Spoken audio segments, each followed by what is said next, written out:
This is the Tar Barrel Trail party. It's just kicking off. We're finalizing the last few minutes of setup. Our tent, chairs. There's the cabin. We are celebrating 100 years, almost to the day. People are just starting to gather. There's Bonnie Anderson, my mother.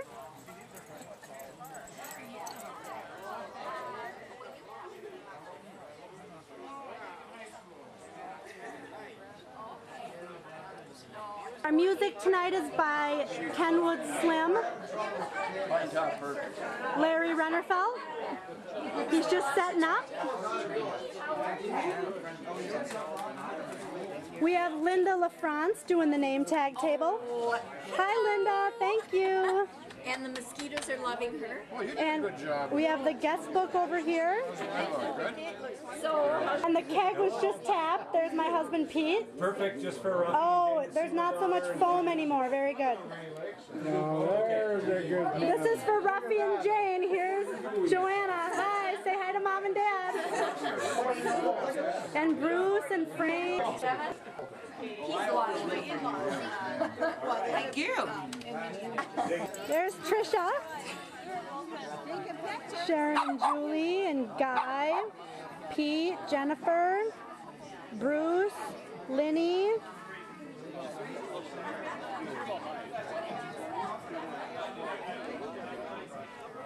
Dave, Jim.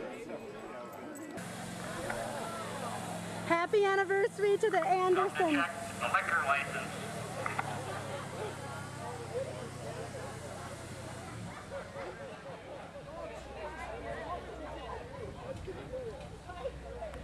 Keep. Woo!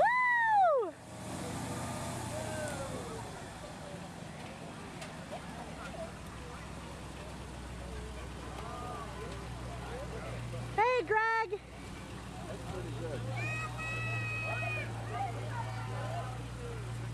You're documenting all this, right? I am. Those cute fire hats. Thanks, Greg.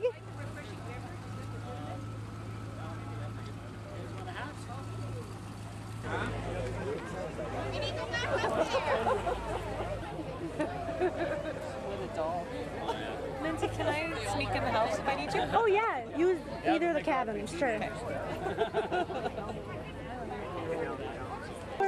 Bonnie, Greg Shaw, Linda Torseth, Trevor's mom. Did you see him on the truck? And then the dog would bite him. Yes. Kira and Annika and Leah, Billy Torseth and the doggy. We used to have that as the dog here now. We are ready. I promise, short, but I wanted to thank everybody, and it's very nice to see all our friends and neighbors and relatives. This is great.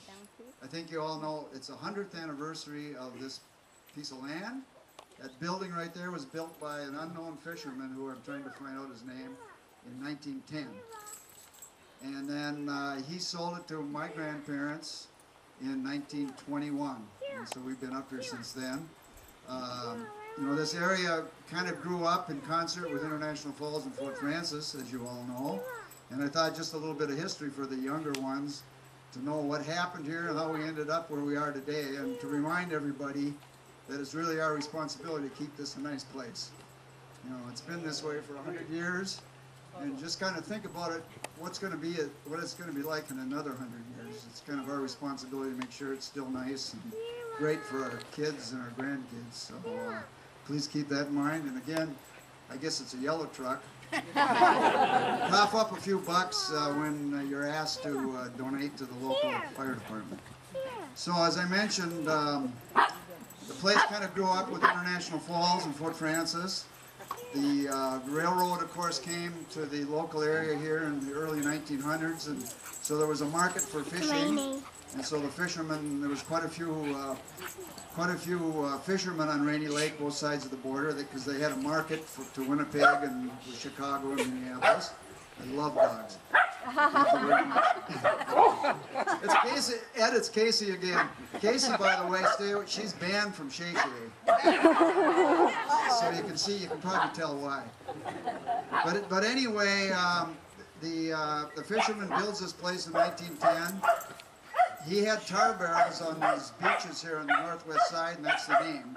Tar barrels to keep the nets, whatever you want to call it, keep the nets up to speed so they caught their whitefish and walleyes. So that's where the name came from. And Tricia Tibbetts' dad actually named the place Tar Barrel Trail. So if anybody wanted to know where that name came from, that's it. Let me say a few more things here. Then by the 1920s, of course, International Falls and Port Francis were prospering, and people started looking to enjoy the lake on both sides of the border. And the first cabins, of course, were in the South Arm there on those islands. But then my grandparents bought this place, and there was two other cabins up here in the 1925, about 1925. Smallings across the bay here, where Rosty's are now, and then Sieg's Point. So those were the three cabins with this one. So that was kind of the first level of cabins in this area.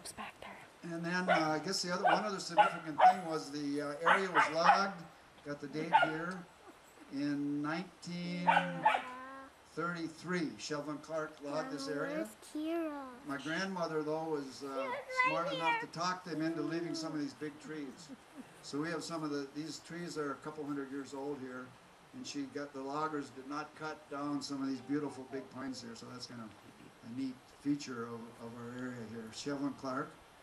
And then let me see what next year. I don't want to go into this too much detail, but there was kind of another generation of cabins that started in Wolf Bay next door here. The executives from Minnesota and Ontario Power Company built cabins. The Mathers and Larsons in Wolf Bay. So that was kind of another thing that happened here. The power line went in 1926 to the Seine River to bring power to Fort Francis and to the mill. Just kind of interesting. And then by the 1920s, or the 1950s, my grandmother and her relatives died, and it passed on to the second generation, which was my mother and my uncle, Tricia's dad, got the place. So that's kind of the history. And then everything started changing, of course, when the Causeway went in 1965. And you can imagine all the new cabins in it that the Causeway developed and permitted. This road here went in about 1970, and Hydro went in about 1970.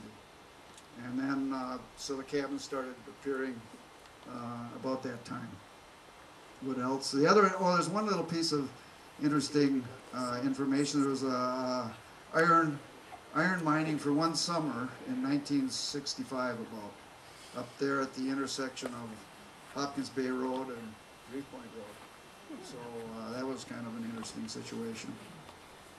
Let's see what else. That's really about it. And I think I just wanted to conclude that the lady that owned the cabins behind us here, we called her Aunt Zitha. She kept a very nice log from 1925 to 1955, and it's real interesting reading. I got it on Word. If anybody wants a copy, let me know how cabin life was in the 20s and 30s up here. Very interesting. They'd canoe up to Mainville and fish. They'd canoe. They'd walk downtown. Just a lot of stories on how things went up there. So it was quite exciting. And I'm going to end, and then Tricia's going to have a couple of words. Tricia Tibbetts, who's the other third generation. Yeah.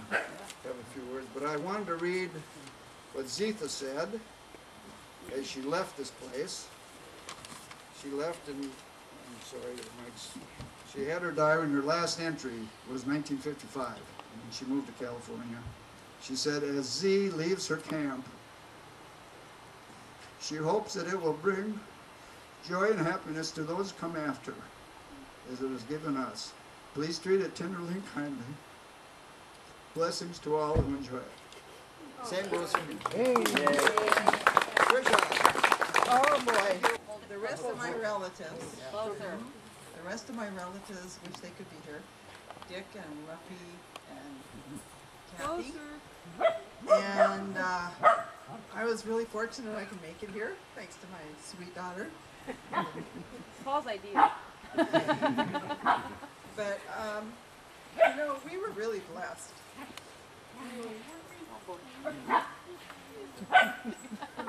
Why could we be so lucky that we every summer, for years and years, come up here every summer and play and meet our relatives.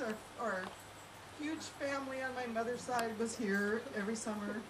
We played, we had a great time, we swam. Uncles taught us how to fish and how to swim, and we were everywhere in the canoe, and Grandpa built us some wooden rowboat that we fooled around with. Platforms. We had so much fun, and you know, we got to be really close that way. I think the whole family did, and we were still close. And then Francie would come up here and with her kids, Linda and Billy, and then they got their place, and then we'd be going back and forth with boats and having fun. And I tell you, I have all kinds of good, really good memories. It's the millions of them. That's it. You gotta let these people I out. can't even stop. So, remember the crows that you got in the tree? That was funny. The mom was dive bombing us. Okay, anybody else? Annika and Leah are having fun with Finley and Vanna and Kira.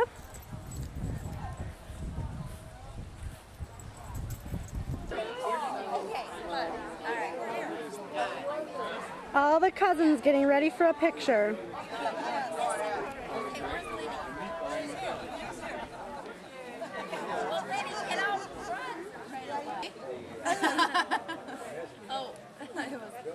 Hey, Dad. Give me a break. Job well done, Dad. Give me a break. Thank you. Give me a break. Dessert time for Annika and Leah. Fruit and cookies. I'm zooming in on you, Leah. Hi, honey. Hi, Annika. Nettie and Diane are chatting. Hello. Dave and Frank and Dennis. Good night, good night. I'll see you. Mom, look at Lindsay.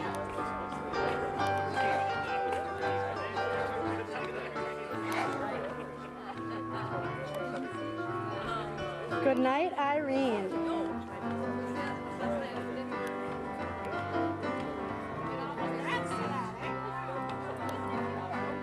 Who likes to dance? Who would dance before I got home?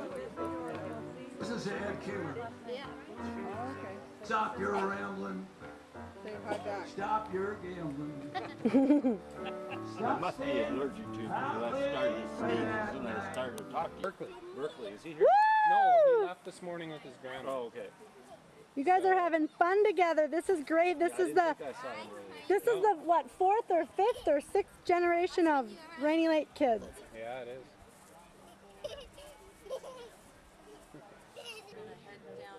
Rob, Sharon, Jen, and Howard. Hello, hello. What do you think, Dad?